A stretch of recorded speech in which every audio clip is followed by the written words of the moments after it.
Hey, everybody, and welcome to the first edition of Stephen's Kingdom, where I'm going to break down every Stephen King adaptation I can get my hands on. So I have a list of all of them, including the miniseries.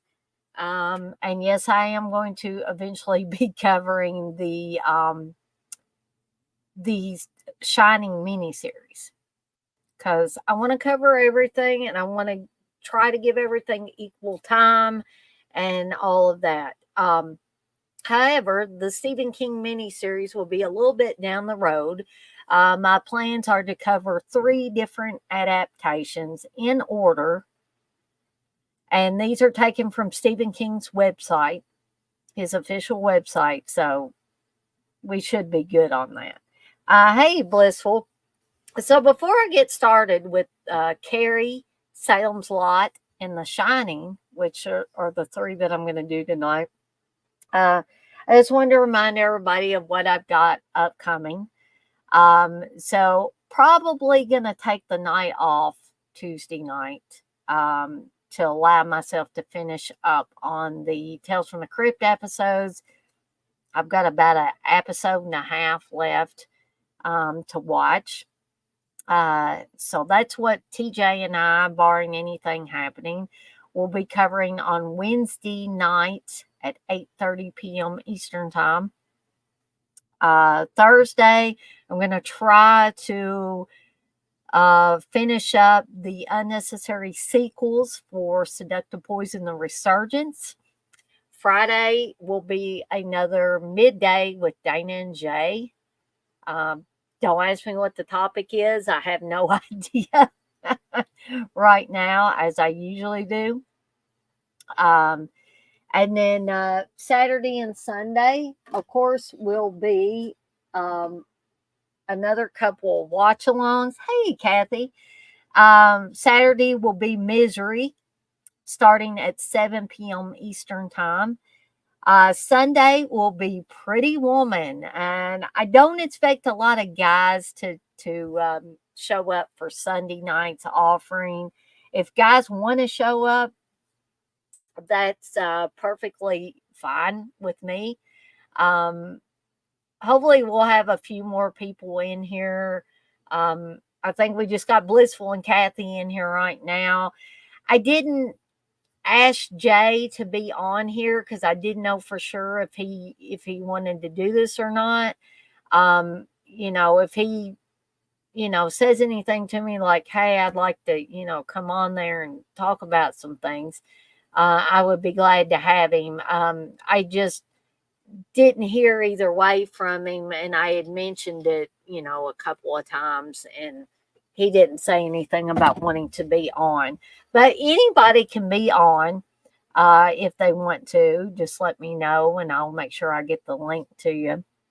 And if there's a particular episode of Stephen's Kingdom that you want to be on, I'm going to try to get these up here, early enough where everybody knows what movies I will be covering. Also on Sunday, barring anything happening, I'm planning on doing another Movie Munchies, probably around 3 p.m. Eastern Time on Sunday. I'm going to be making Annie Wilkes meatloaf paired with a cockadoodie cocktail, and the cocktail that I have chosen is rum punch. And once again, I got to give Jay credit for giving me the cockadoodie cocktail idea. And again, I'm going to try to get the pig's head stirs from Amazon if I can get them in time, because I think that would be a cute addition. And Jay sent me um, those, he sent the link from Amazon. Um, oh, excuse me. Back whenever he was telling me about his cockadoodie cocktails idea. So we got all that coming up this week and over the weekend.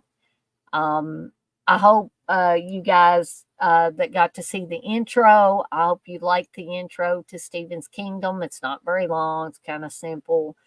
Um, and so I guess we'll just dive right into this and start off with Carrie, which was also Stephen King's first published novel. A little background on the novel because I'm, a huge Stephen King fan.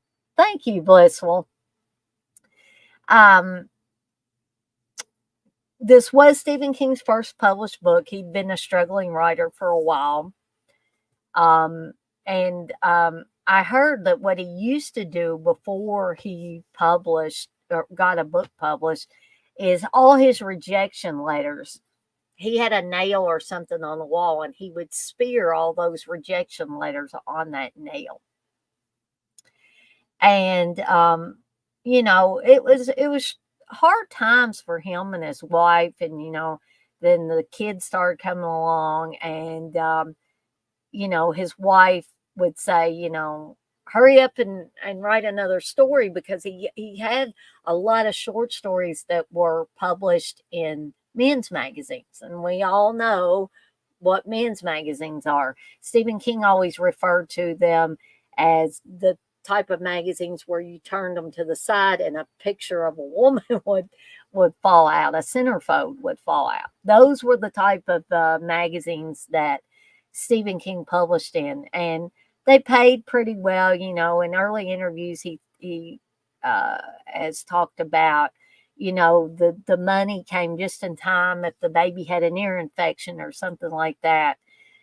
And he had other jobs. He worked in an industrial laundry at one time. He was a teacher.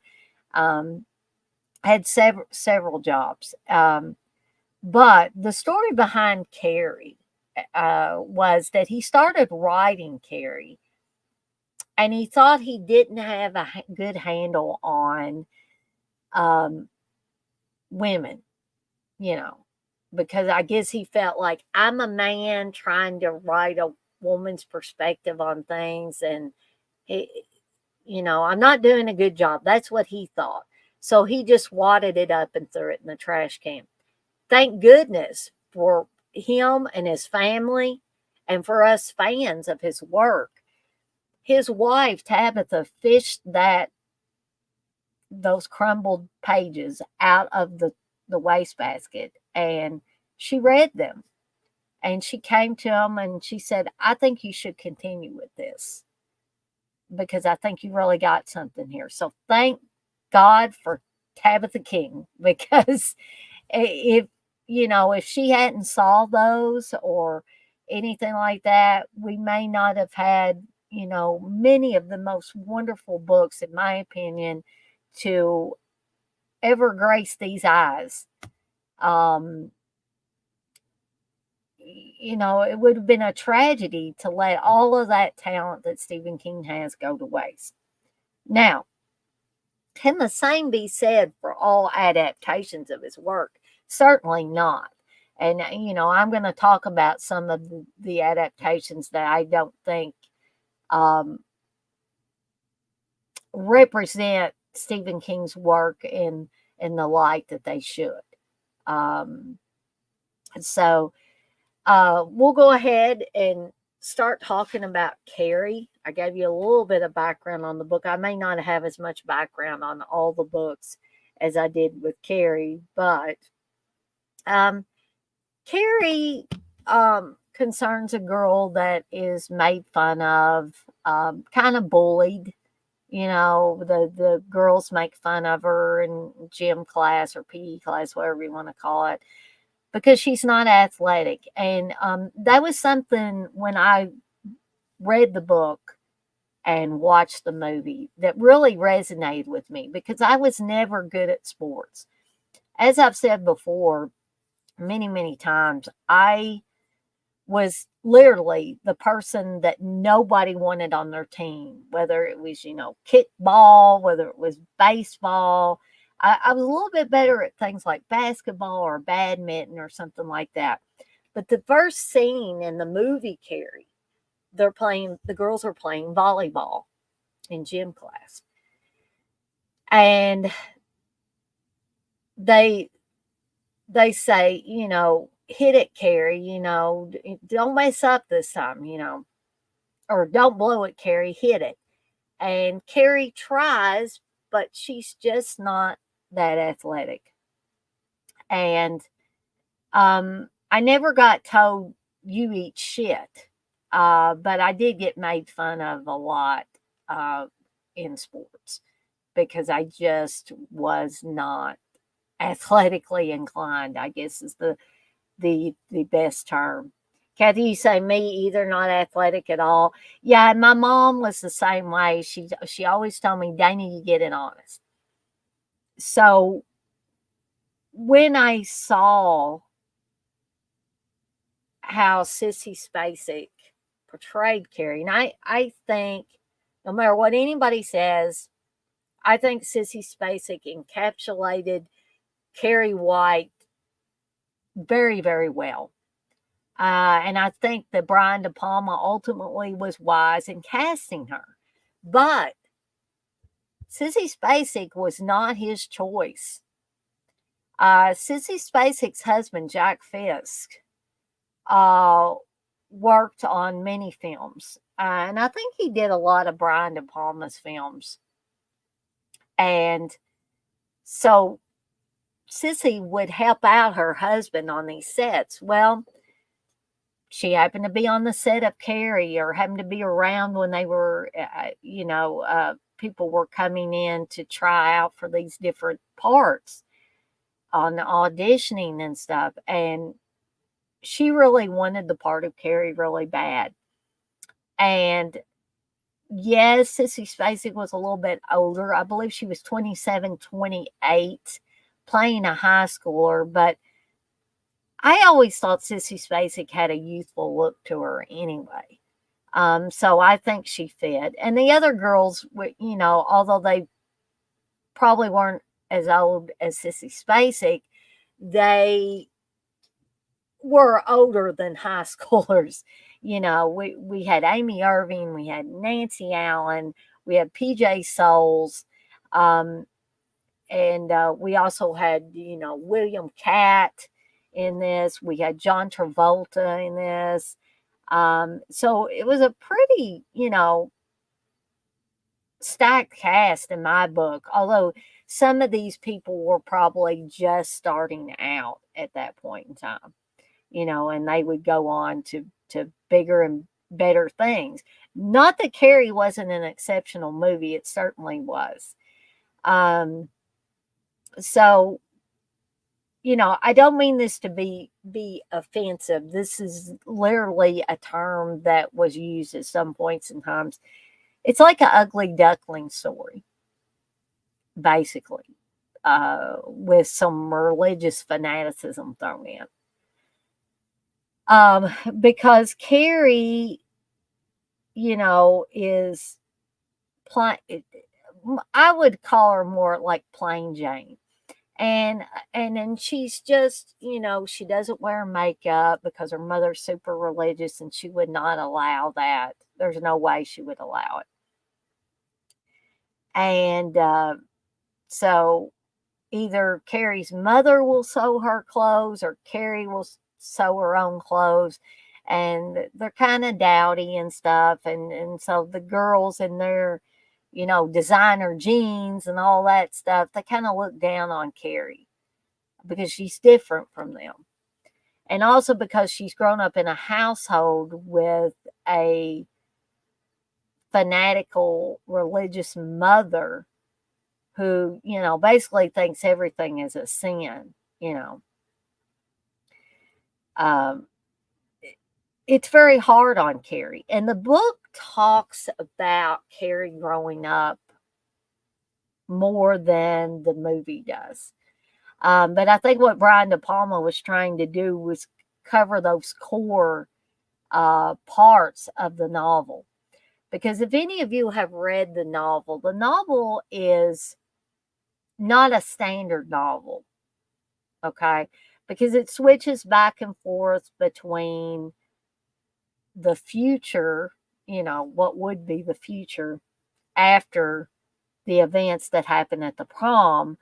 And so you have interspersed interviews, and then it'll go back to the story that's actually in the past of how Carrie was treated in school and how um, she gets her first menstrual cycle or first period in the shower. The girls throw tampons and sanitary napkins at her and yell, "Plug it up." I mean, how humiliating would that be? If Because for Carrie doesn't know anything about a menstrual cycle. Her mother did not tell her. All her mother tells her whenever she finds out is if she hadn't had lustful thoughts or something like that, the curse of blood would never have come on her. And then she drags Carrie into the closet and makes her stay in her closet for we don't know how long before she lets her out. And so she's in the shower after being belittled during a game of volleyball. And she's just relaxing in the shower, and you see the other girls going around and talking to their friends and being silly and all that. And Carrie's just in her own little world in the shower. And then blood starts coming out of her. Now, think about it, especially you ladies in here. Now, I'm not trying to gross out any of our guys here, but just think about it. If you did not know what a menstrual cycle was, because you had never been told, you had never been had this explained to you, and you were just, taking a nice hot shower, and all of a sudden blood starts coming out of your nether regions, well, I'd be scared to death too. And that's exactly what happens to Carrie. She panics. She shrieks. She runs to the girls. She's grabbing hold of the girls. Help me, help me, help me.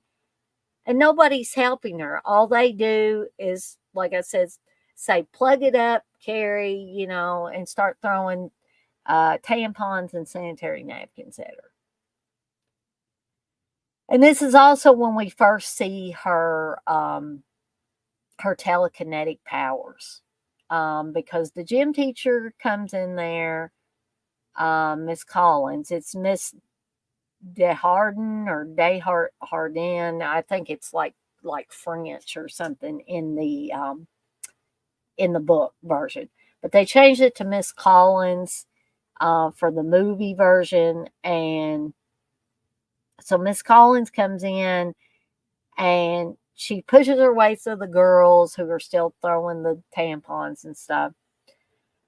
And she kind of shakes Sue. She says, "What are you doing?" And this is Amy Irving's character. "What are you doing?" And Sue, seems shocked, And then she goes over to Carrie, who's just sunk down to the floor, just collapsed.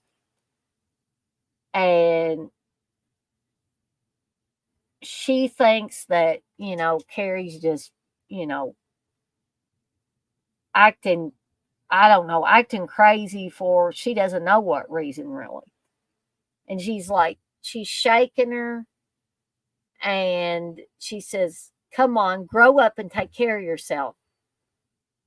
And all of a sudden, Carrie cries out and the light bulb explodes.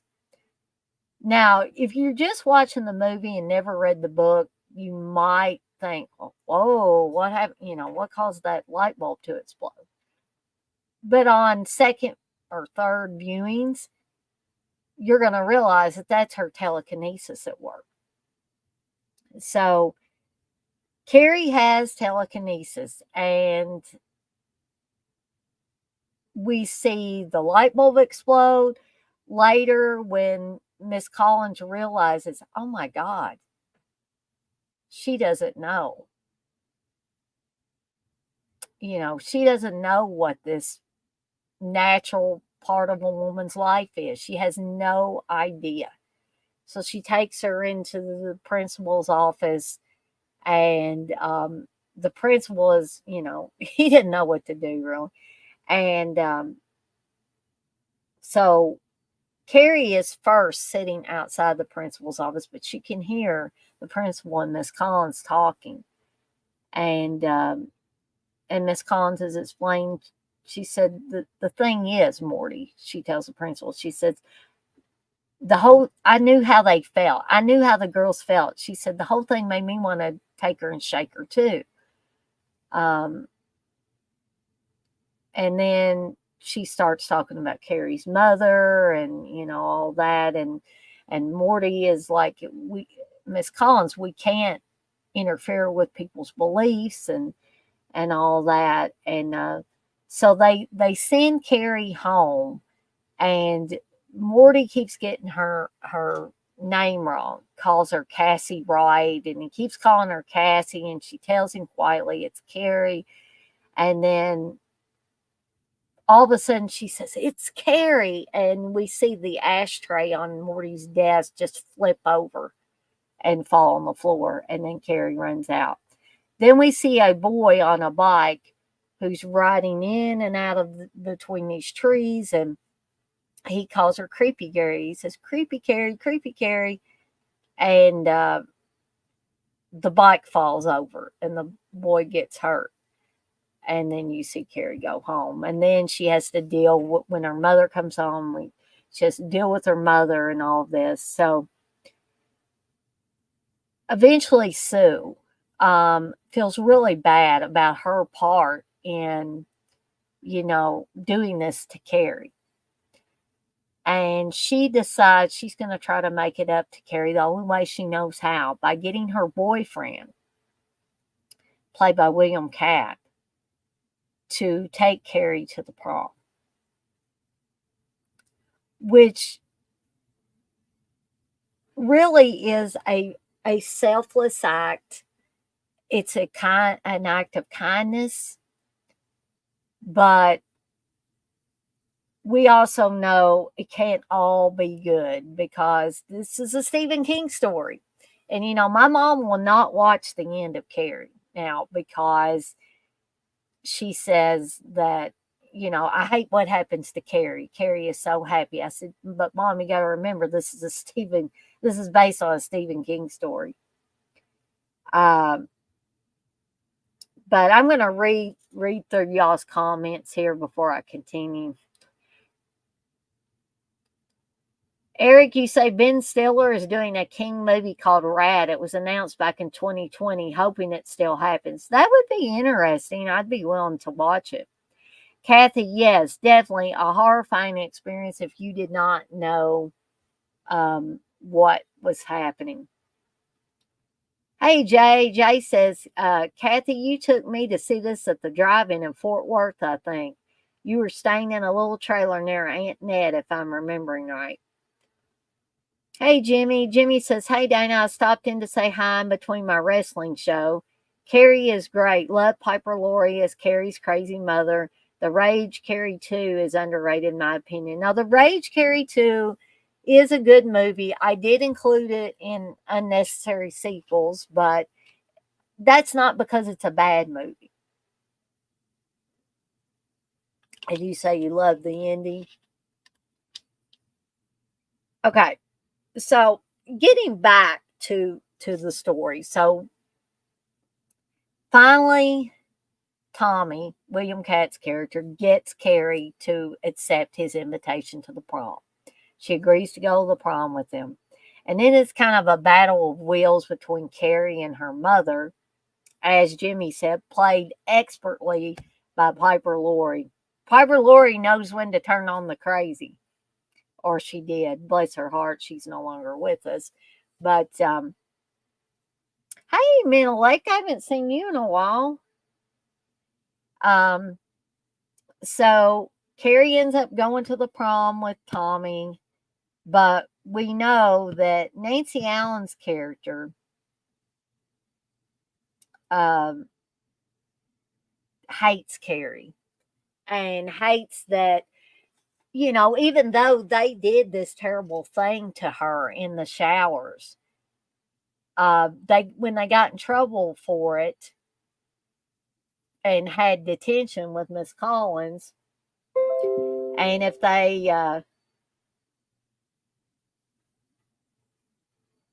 oh, I see. Hold on just a second. Jay sent me a little message here.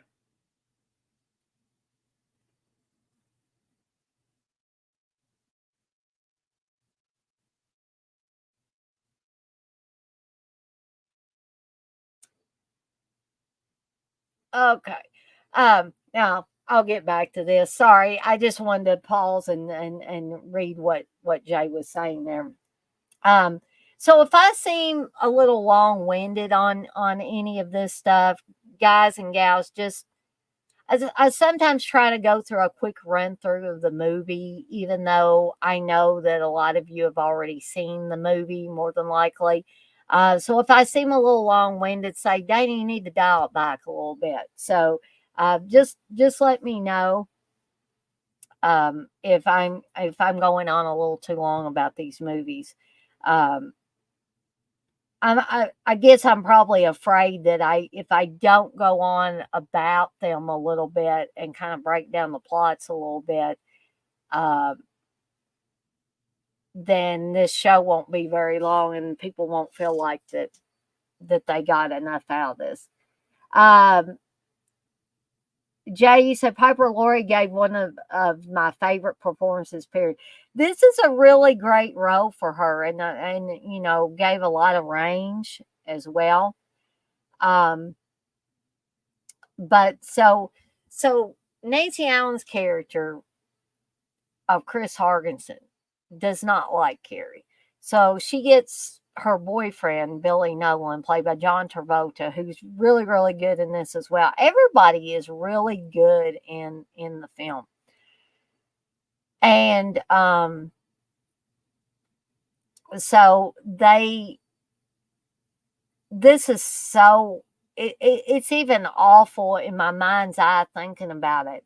They kill a pig, they slaughter a pig, get its blood, put it in a bucket, and hide it, you know, in the rafters at the school.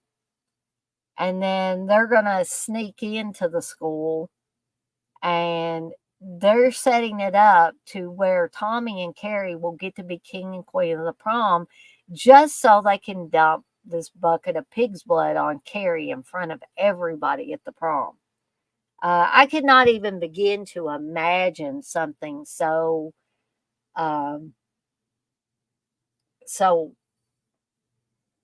insulting, embarrassing to be covered in blood in front of everybody, and you've got your beautiful prom dress on, and this is probably the high point of your life, and somebody does something uh, like this to you.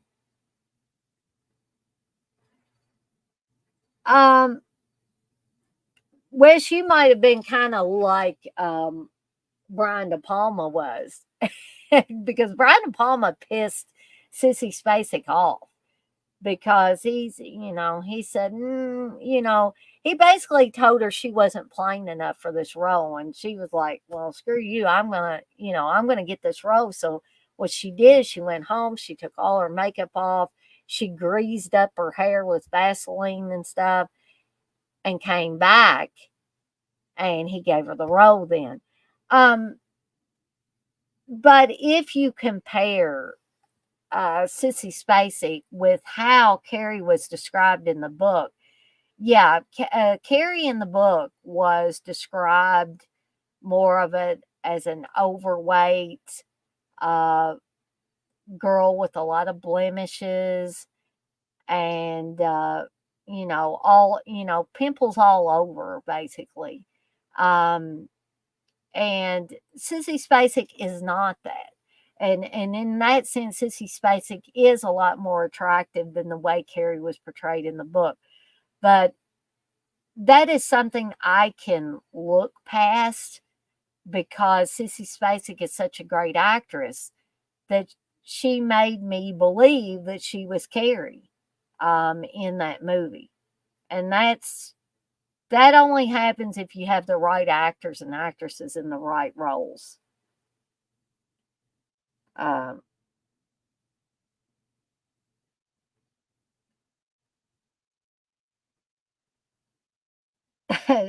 Jay says, "Nah, Wes, I thought she was perfectly cast. She's frumpy until she needed to look cute."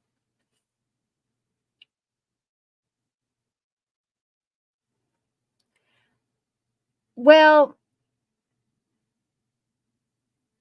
I tend not to, and Wes, I'm not putting you down for using the words ugly and or fat, but I tend not to try not to use words such as ugly or fat or anything like that because those words have definitely have bad connotations. So, I mean, they basically, could have got somebody more plain. They could have gotten someone heavier.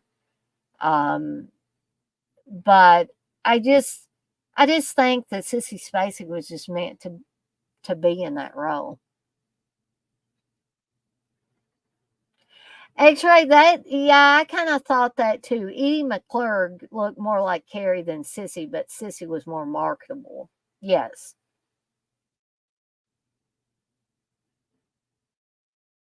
Jay, you say, Dana, I want to do a show with you and rip up slipcovers like the dude on Wes's show. Who is ripping up slipcovers?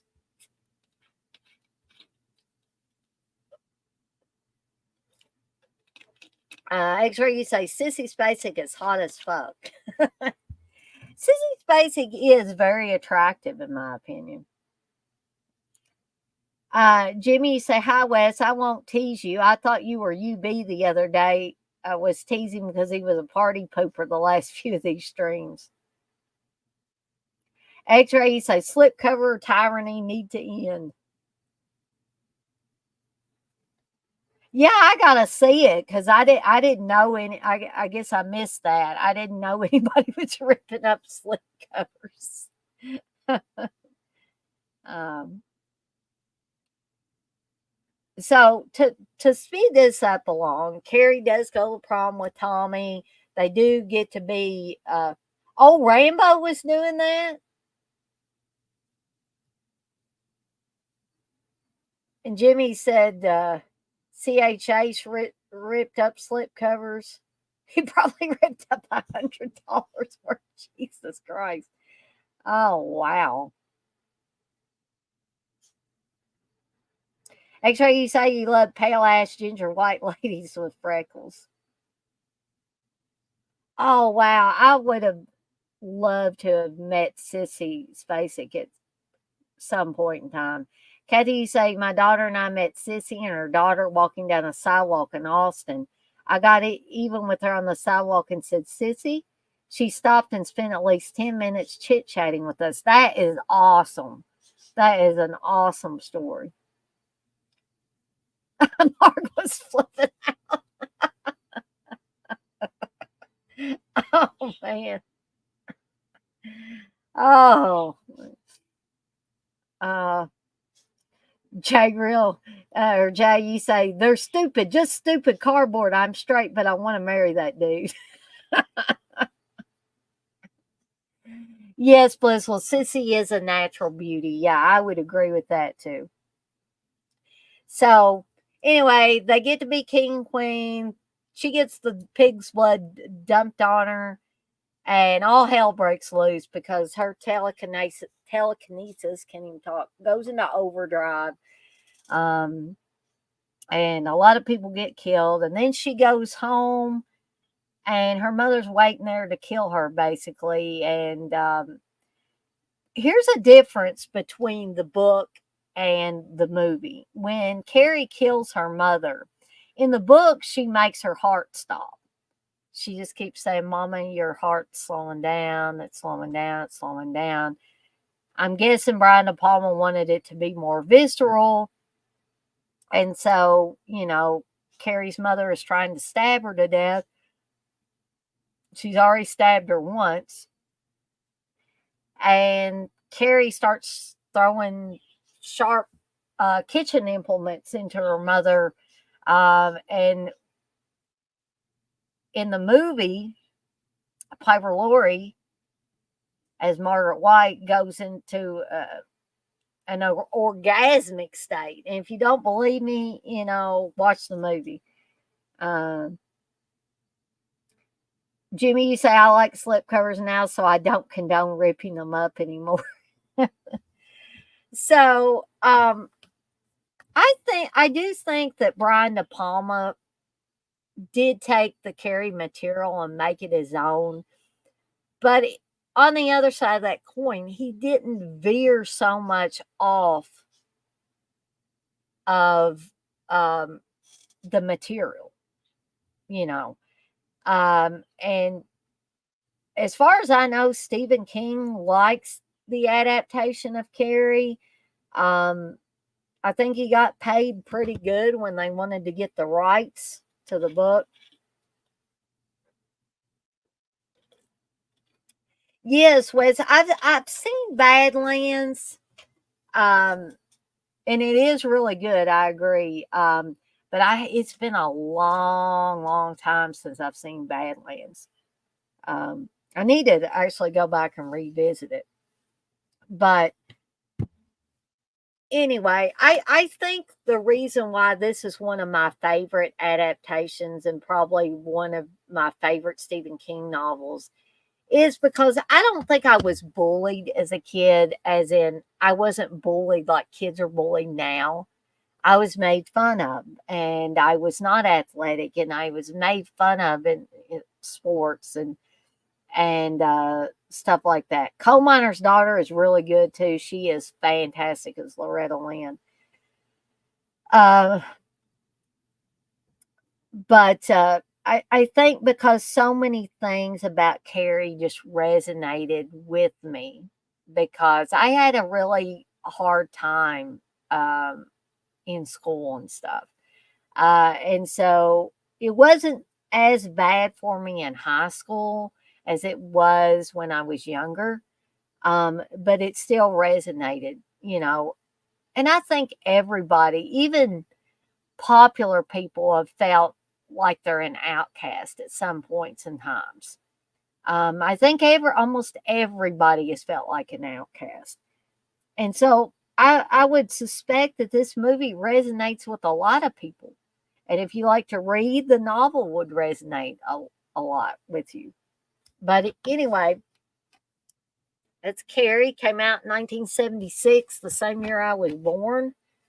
Um, Fantastic movie, fantastic novel. Um, no big flaws in either one of these to speak of on my end, anyway. Um, yeah, technically, X-Ray, the novel does take place in the future because, like I said earlier, you may not have been in here when I was talking about it. The book has interviews with people like years later after the stuff that happened at the prom. And these reporters were like touching base with people, and there were books written and all of that. So it does go back and forth quite a bit. Okay, so the next one I want to talk about is Salem's Lot. Uh, this for me is one of the great vampire films. Because I feel like it keeps those, again, those core concepts. You guys and gals will hear me talk about core concepts a lot. And so I think, or I feel like Stephen King, when he wrote the book Salem's Lot, he was writing about old school vampires, that, this, that was the stuff he grew up with. And to an extent, it's what I grew up with. And so we didn't have, I hate to bring Twilight in here, but to me, Twilight is not a vampire movie. It's not a vampire movie. The book wasn't a vampire book. You argue with me up and down on that, because the vampires I grew up reading about and watching in movies, for one thing, they couldn't go out in the sunlight. For another thing, if they did go out in the sunlight, they sure as hell didn't sparkle. They would burn up. Um, so, so this goes back to basics, and not in a bad way. So I think the book goes back to basics as far as vampires, but still yet, Stephen King added his own flair in there. I'm not going to say it was all old school stuff, because he added his flair to it. And I think when Toby Hooper did the movie, or the miniseries rather, he really hit the nail on the head. He was able to pull out all of the best things, and all the accolades can't go just to the director. They would have to go to the screenwriters. And this screenplay was done by Paul Monash. So we got to give credit to that guy too. And we also got to give credit to Toby Hooper for being able to direct all the actors and actresses in this film. This is probably my favorite thing that David Soul ever did. God rest his soul. David Soul's no longer with us as well.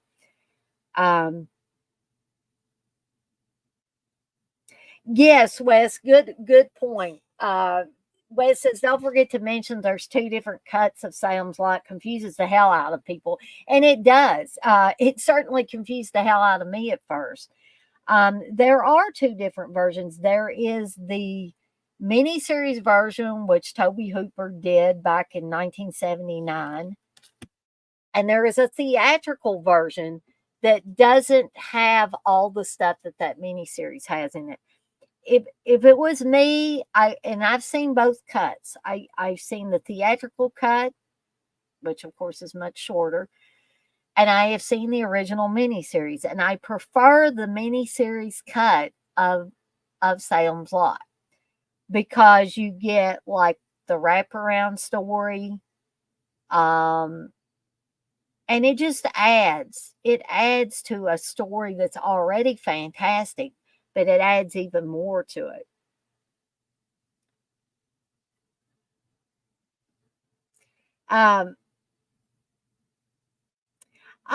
Wes, I believe that I had the theatrical cut at one time on DVD. It's been a long, long time ago, but I believe it was. Don't hold me to it, but I'm pretty sure there was. And it was a US release. Um, you say there's two different VHS releases of it. Uh, yeah, Jay, to go back to Carrie, you say, love that confessional dialogue from the mother. I liked it. Yeah, exactly. Actually, you say Salem's Lot definitely had one of the best looking vampires. Uh, Blissel says Twilight was Mormon propaganda. Wes, you say Coal Miner's Daughter is a classic, but I've seen that movie too many times. I can't do it anymore. Um, yes, Jay, a good point. Jay says I like that the Salem's Lot priest shows up in the latter Dark Tower books. Jimmy, you say Carrie definitely topped Stephen King for me, along with Pet Cemetery. LOL at the Twilight rant. LOL. X-ray, you say Twilight is for women and homosexuals. Not that there's anything wrong with that, but I must be a different kind of woman because I can't stand it.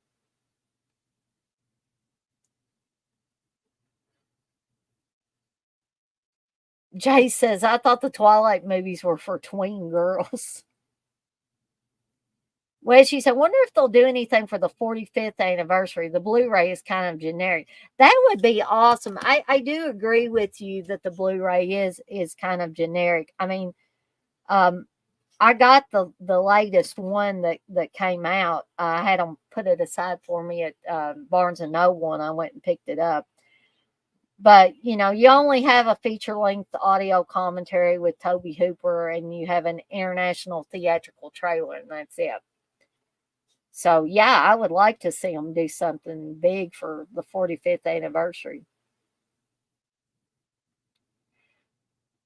X-Ray says you didn't like those Native American werewolves with the sculpted abs, Danger. No, I'm just not. I'm not interested in all that. I mean, if it's something that people like, then that's fine. But I'm just not a fan. Um, but I think too, for this being a made for television miniseries, I think this is really really creepy, and I want to talk about some key scenes here, um, including one of the best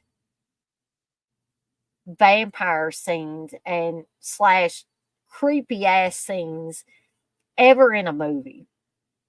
And that is when Mike, the cemetery caretaker, after he turns, and remember, if you've seen the movie, you'll know that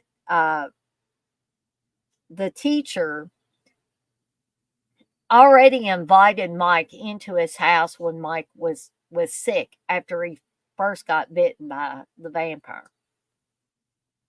And so so the teacher did not revoke his invitation.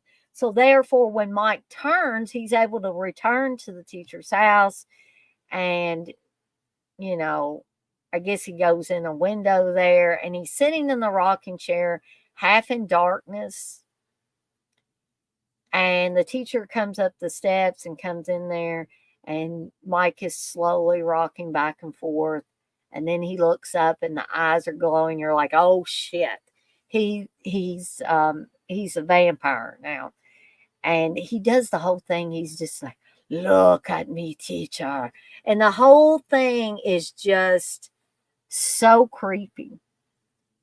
When Danny Glick's mother turns in the morgue, and she actually gets up, and her eyes are glowing, and she's saying, where are you? Where are you, my boy? And it's just, and they make the cross out of the tongue depressors, and she just goes like that. I mean, these are some pretty vicious and creepy vampires. And that's even before you see Reggie Nalder playing Barlow. And James Mason is just as creepy as Straker, basically the bodyguard for Barlow. And I just love this movie. I've loved it from the first time I saw it. I even liked the theatrical version, but I'm so glad that I got an opportunity.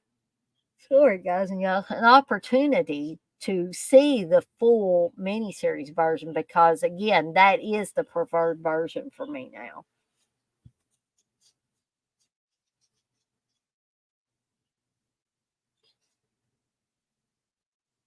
Yeah, I think the Snapper version was what I had. Wes, she said the only Sam's Lot that Warner Brothers did on DVD was that Snapper disc, I believe. I know in the UK the movie version came out on DVD. Jay says, 45 years? Oh my God, I remember watching it on TV. I'm old and I'm old and dusty.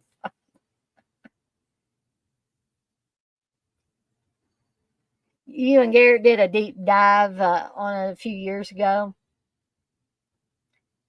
Oh yes, the floating kid is also an iconic, creepy scene.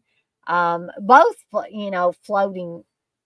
Well, I guess the one's not a floating kid, but when when Danny shows up floating outside of Mark Petrie's window, and he's showing the vampire teeth, and he's knocking on the window, and he says, "Let me in, Mark."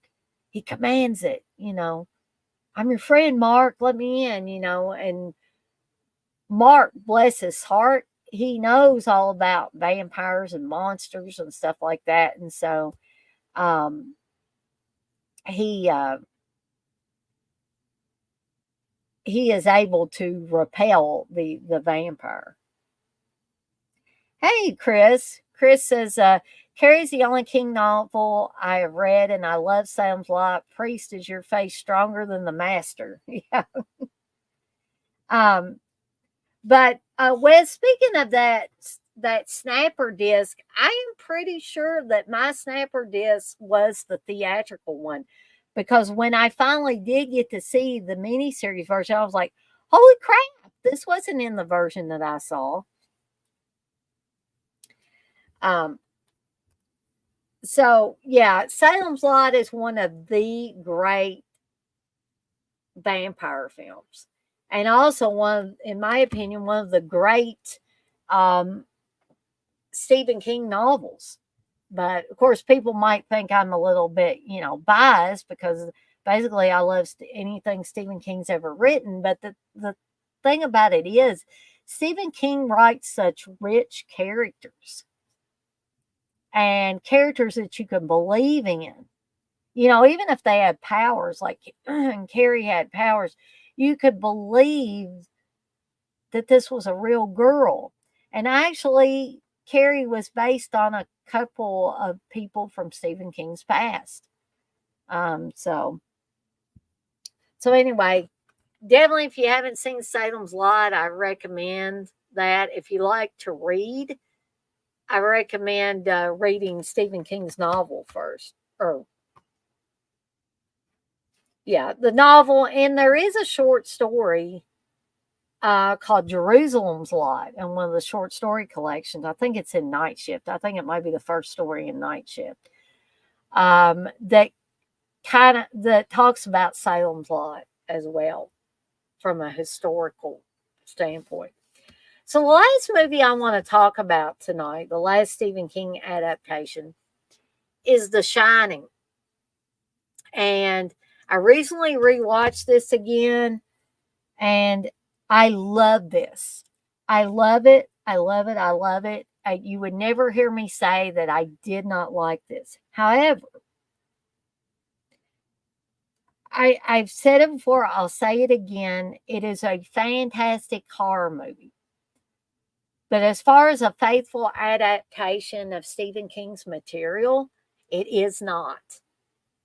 I mean, basically, it's a horror film with the Shining title on it. Yeah, there are some things from the book, but Kubrick literally made this his own.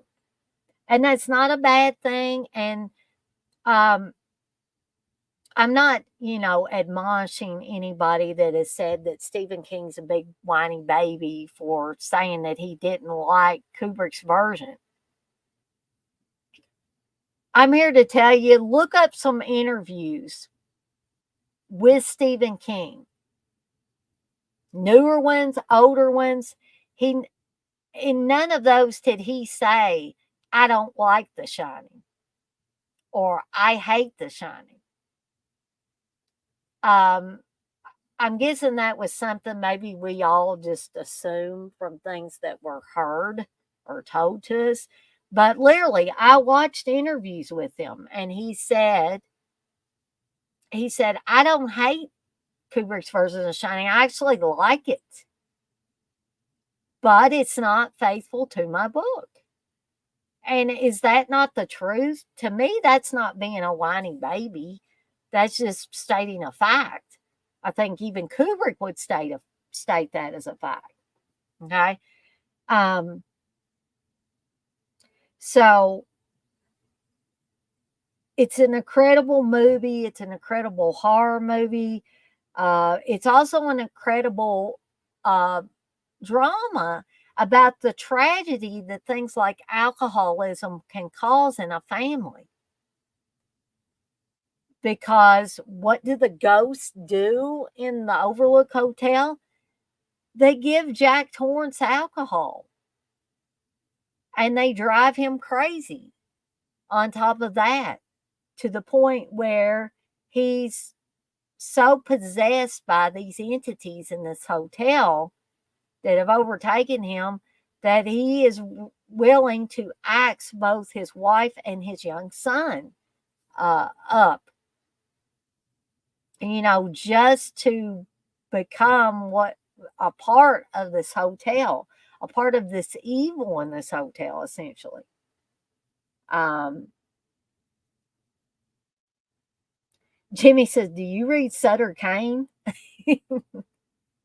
Yeah, I definitely know what that's from. In the Mouth of Madness, which I think In the Mouth of Madness is a great film. And basically, in my mind, Sutter Kane is, like Stephen King.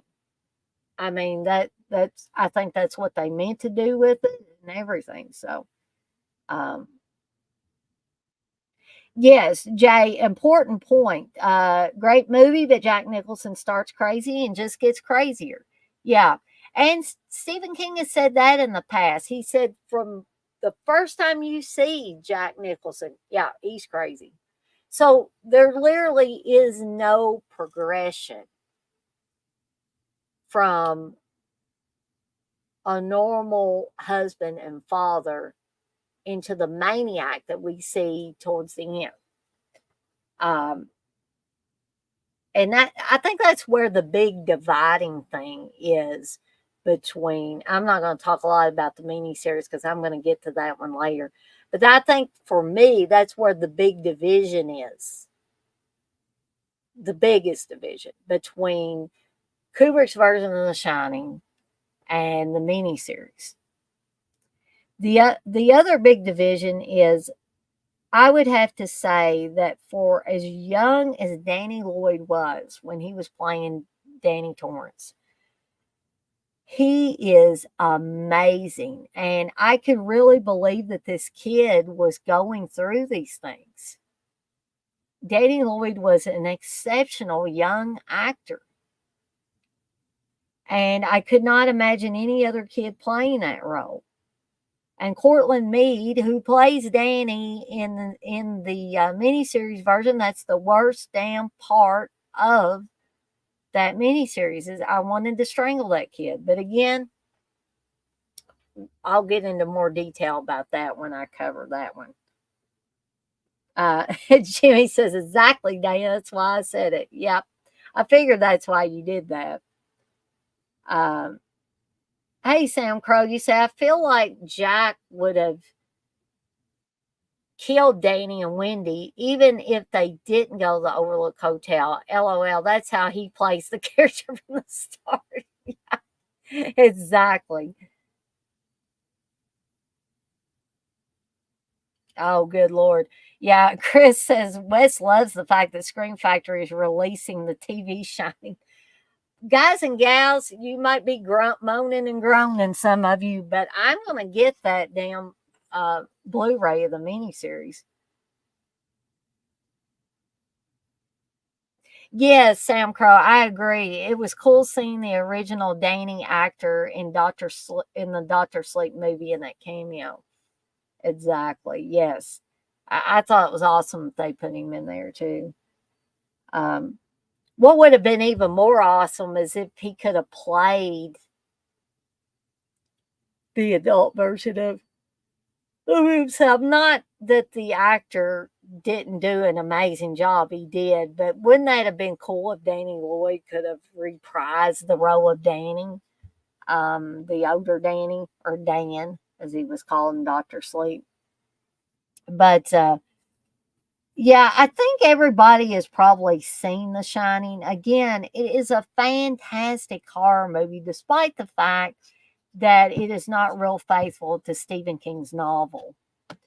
Um, and I always, especially when it's cold like this and snowy and all of that, I like to crack The Shining. Now I can crack it out and watch it anytime, but especially when it's like it is now, wintertime weather.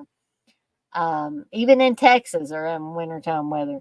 Um, I really like to just snuggle up on the couch with a blanket and my doggies and Steve, if he, and we were supposed to watch this Sunday and we didn't get a chance to. So maybe this weekend we'll get to watch it. Um, but I kind of wanted to keep these to maybe around an hour. Um, so that way I didn't, go overboard or have overkill with discussing them. Um, Jay, you say, what do you think about the end shot with Nicholson in the old photo? I like that. I really, really do like that, and I believe that to be one of Kubrick's ideas. Um, and it all, when I see that photo, it always takes me back to when he's talking to Grady, and he says, "Mr. Grady, you were the caretaker," and he says, "You're the caretaker, Mr. Torrance. You've always been the caretaker." So I think that photo at the end cements it, that he's always been there. He's always been at that hotel. And you're like, oh my God, he has always been at this hotel. Because look, there he is in that picture.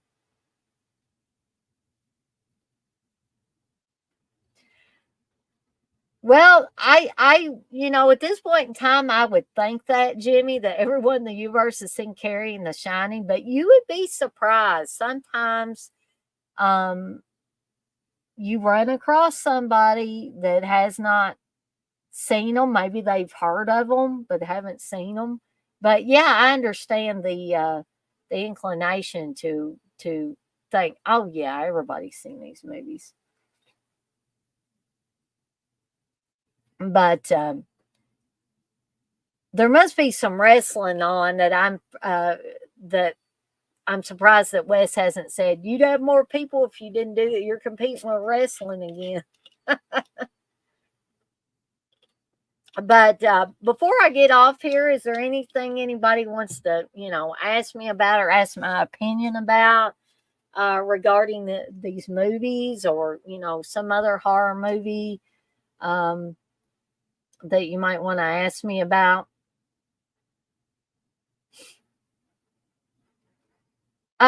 Chris, you say, was the caretaker actor the one who played the creator in Blade Runner? Oh my gosh, it's been so long since I've seen Blade Runner. I don't know, Chris. I do know that same guy was in, I believe he was in A Clockwork Orange, which was um,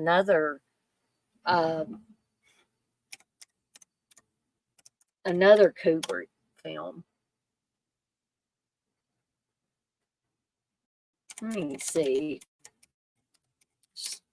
Look that up. Here we go.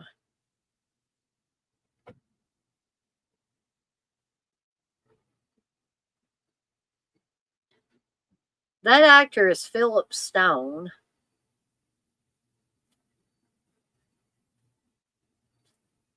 See if he was in Blade Runner. Somebody may answer this before I find it, which is okay. What year was Blade Runner? I don't know what year that was.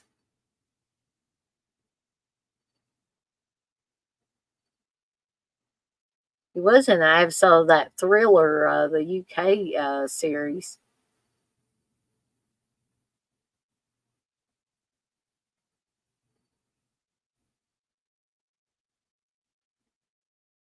He was in Flash Gordon from 1980.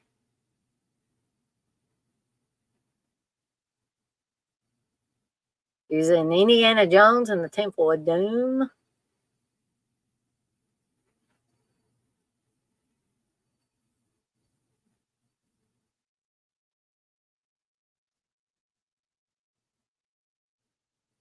Maybe he wasn't in Blade Runner. So I'm not seeing that in his filmography.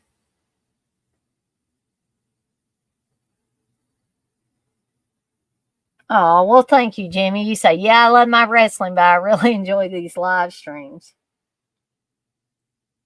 Hey, Darren. Darren says, hey, guys, looks like I'm too late. We'll watch on catch up. Yeah, that's fine, Darren. I'm going to be doing these for a while, so I'm sure you'll be able to catch one of them live.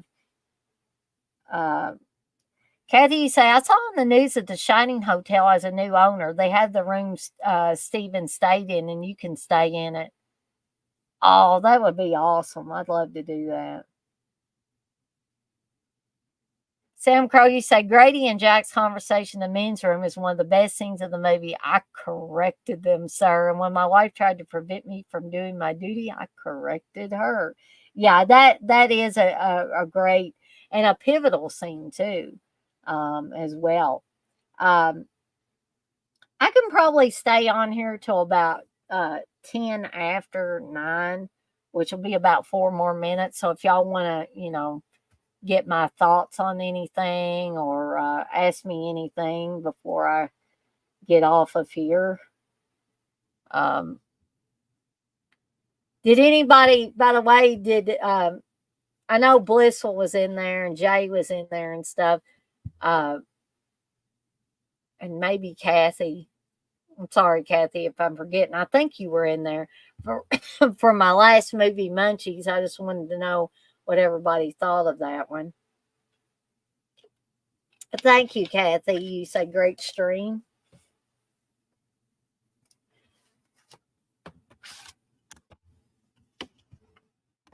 But I guess I could tell you what I'll be covering next Monday.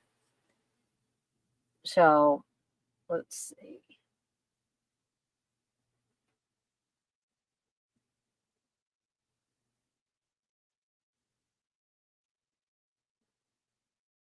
So next Monday, I'll be covering Creep Show, Cujo, and the Dead Zone. So be prepared for that.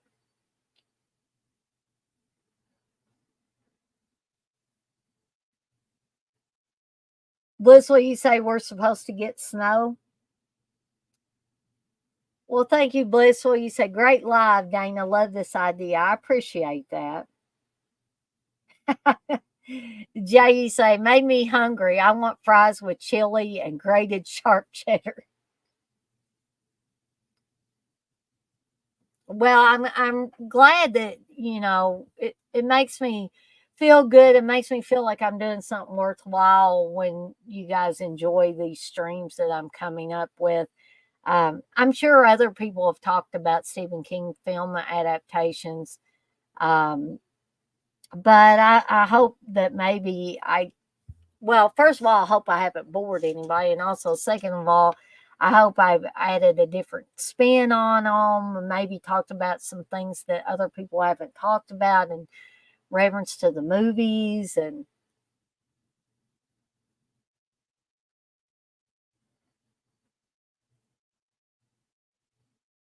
Kathy says, yes, Cujo is a fellow asthmatic.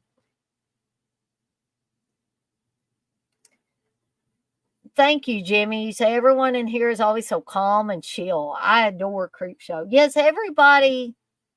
Yeah, I feel like I have to knock on wood, but we do really have a good core group now. Yes, definitely. As Blissful says, everyone keep warm. Uh, I also got, I guess I could talk about a little bit about what I got in today. I now have all the seasons of Creep Show in, which is what me and TJ are going to be doing episode discussions on once we finish up Tales from the Crypt. But I've got all four of the seasons that are out right now on Blu-ray. So I'm going to be watching those soon. And I also got the Atticus Institute in, which I've seen, but I've been wanting a physical copy of it for a long time, and finally was able to get one. I got a little cheaper because I got it used, but you can't really tell it's used. And so if you haven't seen the Atticus Institute, I highly, highly recommend it. It's a creepy ass possession movie. If you can tolerate those movies. Um, Darren says it's -5 where he's at in the UK. Jay says, at least the sun is supposed to be out tomorrow. I'm going to run outside naked, I say. uh, Blissful says, Darren's going to be 9 here. Jimmy says he's trying to stay warm. Blissful says, Jay, make sure you wear sunscreen. I agree, Darren. This is some crazy weather. Well, on that note, I want to thank all of you guys and gals for being in here with me tonight for the first edition of Stephen's Kingdom. I had fun and looking forward to many more of these. And like I say, if anybody wants to join me at any point in time for any one of these, please let me know and I will make sure you get the link. Again, Jay, if you're still in here, I didn't send you the link for this one because I wasn't sure if you wanted to do this or not. But if you want to be on any of them, just let me know. Disregard. Jay, I never disregard your notes. Thank you, Jay. Thank you for saying this was a good one. And as always, I enjoyed talking to all you guys and gals here. So, on that note, I'm going to skedaddle on out of here for the night. And I will see everybody next time. Y'all have a good night now. Jimmy, you say you'll be back for Creep Show? Awesome.